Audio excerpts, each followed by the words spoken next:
Chandrababu helicopter kick ప్రమాదం, shock లో ఉన్నారట తారక్. మరి ఇటీవల చంద్రబాబు నాయుడు వరుస విజయాలతో దూసుకుపోతూ ఉన్నారు. అంతేకాకుండా భారీగా నారా చంద్రబాబు నాయుడు ఇప్పుడు సీఎం అయిపోయారు. ఈ నేపథ్యంలో నారా చంద్రబాబు నాయుడుకి సంబంధించిన హెలికాప్టర్ కి ప్రమాదం సంభవించింది.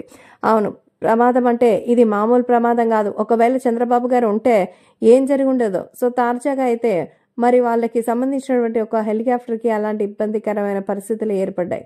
ఆ తర్వాత అంతా కూడా నార్మల్ అయిపోయింది. కాబట్టి సోషల్ మీడియాలో సైతం ఈ విషయం సెన్సేషన్ గా మారుతోంది. ఇంకా అభిమానులు కూడా ఎంతో ఆతృతగా సైతం ఎదురు చూస్తున్నారు. ఎందుకంటే ప్రస్తుతం నారా చంద్రబాబు నాయుడికి సంబంధించినటువంటి విషయంలో మరి రాబోయే రోజుల్లో ఆయన పరిపాలన ఎలా ఉంటుందని తెలుగుదేశం కార్యకర్తలు ఎంతో ఆతృతగా ఎదురు చూశారు.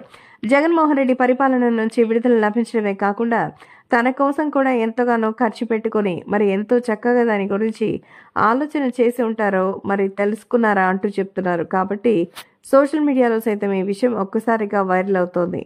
ఏదేమైనా అభిమానులు కూడా ఇంతే, ఇలాగే ఉండాలి అని అంటే అలాగే ఉంటారు, అంతకు మించి అంటే అంతకు మించి ఉంటారు. కాబట్టి సోషల్ మీడియాలో సైతం ఈ విషయం తెలుసుకుని అందరూ ఎంతగానో ఆశ్చర్యం వ్యక్తం చేస్తున్నారు. అసలు నారా చంద్రబాబు నాయుడు గారికి యాక్సిడెంట్ అయిన మాట వాస్తవం కాదు. ఎందుకంటే హెలికాప్టర్ కి ప్రమాదం జరిగింది, కానీ చంద్రబాబుకి కాదు. నారా చంద్రబాబు నాయుడు సురక్షితంగా ఉన్నారు. ఆయన కోసం గవర్నమెంట్ ఒక హెలికాప్టర్ అలాట్ చేయగా అది సర్వీస్ లో ఉండడంతో దాన్ని చూసి చూడుకునే ఎత్తుకుని రావడంతో ఎటువంటి ఉపయోగం లేకుండా పోయింది.